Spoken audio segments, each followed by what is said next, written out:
Hi guys, magandang araw sa lahat dyan, lalo na sa mga kasama kong tireman. So ito, gumawa ako ng DIY na inflator. So ang distance nito from the tire is 3 meters. So medyo malayo na talaga guys. Kung sakali man sumabog yung gulong, at least malayo ka sa gulong. Ito guys, panoorin nyo guys. Ayan yung inflator. So dito natin ikakabit yung quick release. Ayan dito guys. Ayan. Tapos dito meron na siyang gauge.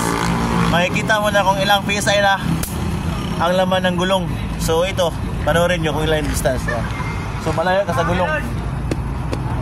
Kung sakali man sumabog yung gulong, at least malayo ka sa gulong, hindi ka tatamaan. Ingat mga ka-tireman dyan. Kakabit ko na. So dito pa lang makikita mo na kung ilang PSI na ang laman ng gulong. So ito, i-on natin.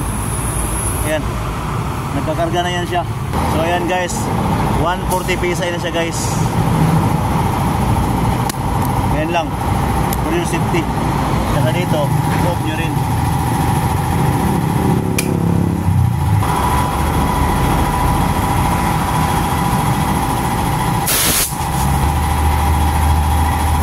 So yun lang guys, maraming salamat sa lahat.